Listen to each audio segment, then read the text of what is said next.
In this video, we're going to be looking at calculus with parametric curves. So we need to start by defining a parametric form of our derivative, and then we can look at many types of derivative applications using that parametric form. So let's say that we have a set of parametric equations where x is equal to f of t and y is equal to g of t, describing some parametric curve c. If f and g are differentiable, we want to know how can we find the slope of the tangent line to a point on our curve c. So here's a picture that we can have in mind of some parametric curve. Let's say my parametric curve looks like this, and maybe I want to find the slope of the tangent line here to some point on my curve.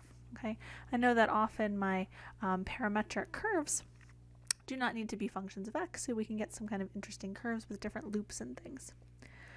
So how are we going to find the slope of the tangent line to a point on this curve c?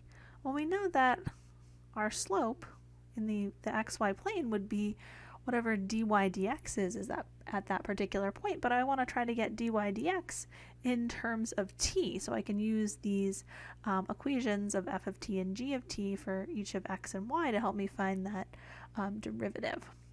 So note that by the chain rule,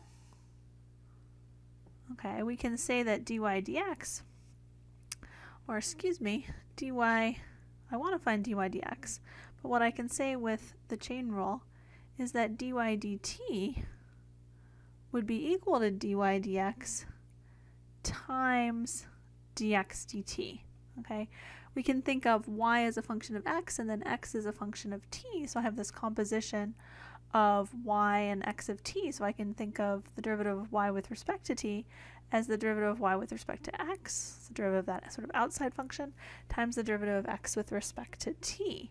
So we get the parametric form of our derivative out of this, where dy dx is equal to dy dt over dx dt, provided dx dt is not 0.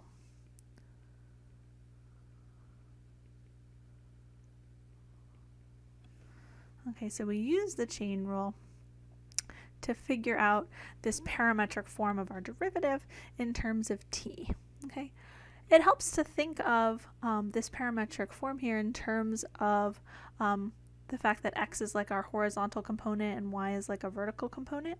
So dy dx here is equal to the change in the vertical component divided by the change in the horizontal component. So it's like rise over run. Okay, so we want to be using this anytime we're given parametric equations and asked to find the derivative. I also want to note what our second derivative would look like. Okay, so the graph of the first derivative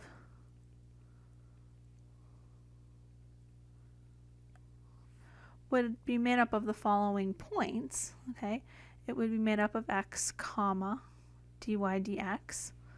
Okay, so if we wanted to find the second derivative, d squared y over dx squared, that would have to be the derivative of this vertical component with respect to t. So we'd have d dt of, instead of y, of dy dx, and then that would again be divided by that horizontal component of dy dt. Okay, so notice that the second derivative is not just the derivative d dt of dy dx, but d dt of dy dx divided by dx dt. Okay, again, provided dx dt is not equal to 0. Okay, so we'll use the first derivative more often, but we'll also see some examples where we'll need to compute that second derivative. Okay, so again, think of this as change in vertical component divided by change in horizontal component, or like rise over run. Okay, so let's look at an example where we compute some derivatives in this parametric form. So here I have a curve defined by the parametric equations, x equals e to the t and y equals t e to the negative t, and I want to find dy dx and d squared y dx squared, in other words, find the first and second derivatives. And then I'm going to answer an application question here for what t is my curve actually concave up. Okay, so I know that dy dx is going to be dy dt, the vertical change, divided by the horizontal change, divided by dx dt. So dy dt, well, that's going to involve a little product rule on t e to the negative t. So I've got t times negative e to the negative t plus e to the negative t. So I did the first t times the derivative of e to the negative t plus e to the negative t times the derivative of t, which is 1.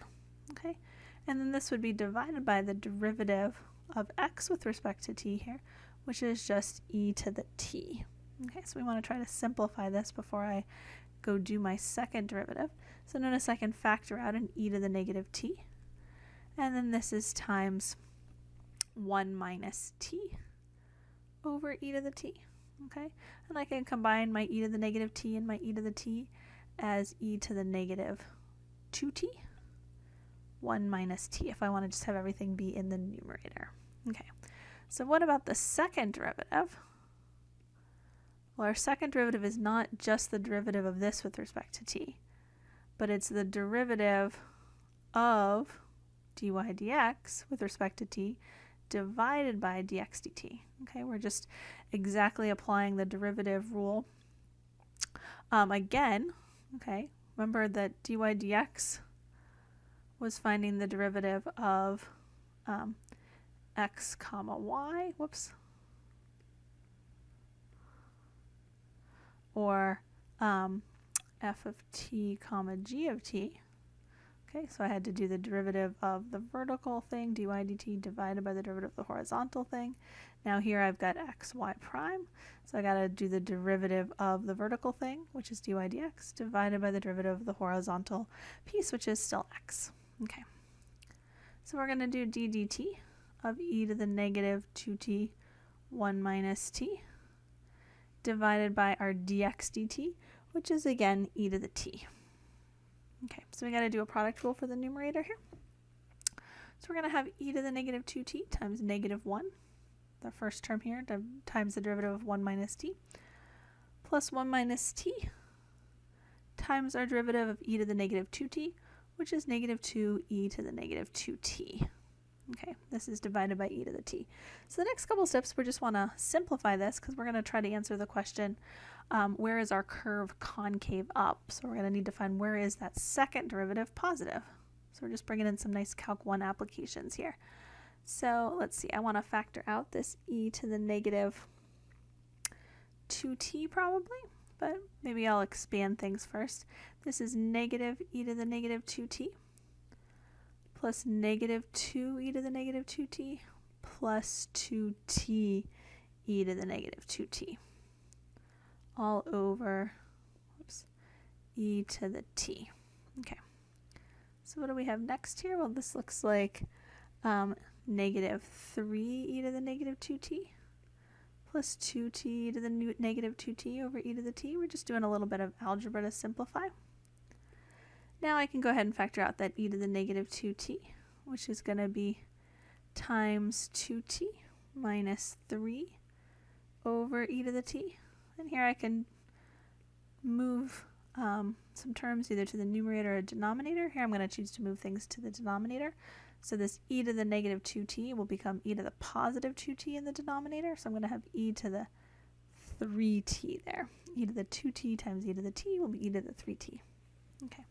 So where is our graph concave up? Well, from our second derivative test, we know that that's when the second derivative is positive.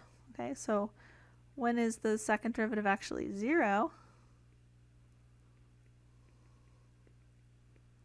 Well, it's equal to 0 when this 2t minus 3 would be 0. So we'd see 2t minus 3 over e to the 3t is 0. E to the 3t is 0 when 2t is equal to 3, or when t is 3/2. So if we make a little sign chart here for our second derivative, we notice if we plug in something bigger than 3/2, like 2, I will get that that second derivative is positive. We plug in something smaller, like 0, we'll get that that's negative. Okay, so we can see that the curve is concave up for all values of t greater than 3/2. Okay, so we're just reminding ourselves of some of the applications that we have regarding our first and second derivatives. So watch the next set of videos to see some further applications of applying this parametric form of the derivative.